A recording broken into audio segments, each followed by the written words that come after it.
Համասը հրապարակել է պատանդ Էլթանա Բոհբոթի քարոզչական տեսագրությունը,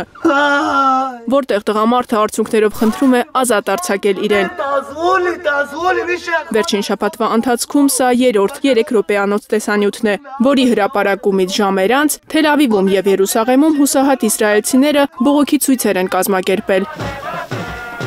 Կառավարությունից պահանջում են տուն բերել Համասի գերեվարված պատաններին եւ անհապաղ դադարեցնել պատերազմը Գազայում։ Մենք կառավարությունից եւ Բենյամին Նեթանյահուից պահանջում ենք վերադարձնել պատանդներին,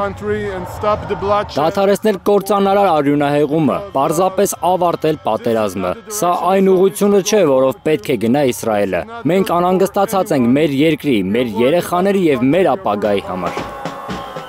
Ցուցարարները մեղադրական պաստառներ են պարզել, բողոքելով Նեթանյահուի պաշտոնեական դիրքի չարաշահումից եւ իսրայելական ուժերը իր անձնական ցնորքներին ծառայեցնելուց։ Նա փորձում է բոլորին դարձնել պատասխանատու, գլխավոր դատախազից միջև դատավորներ։ Բոլորը պետք է միայն իրեն ենթարկվեն։ Ցանկանում է, որ միայն իրեն ծառայեն, Իսրայելը պաշտպանելու փոխարեն։ Ըստ իսրայելական տեղեկությունների, Համասը դեռ պահում է 59 իսրայելցի պատանների, որոնցից 25-ը դեռ ողջ են։ Նույն պահանջով լեփլեցուն են Մադրիդի փողոցները։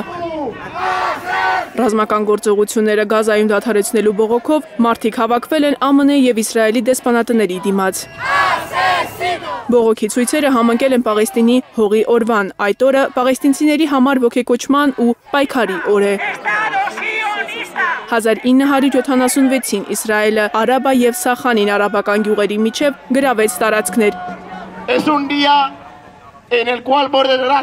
Պաղեստինի հողի օրը, այս հիշարժան օրը մենք կրկին պարտավոր ենք շարունակել պայքարը։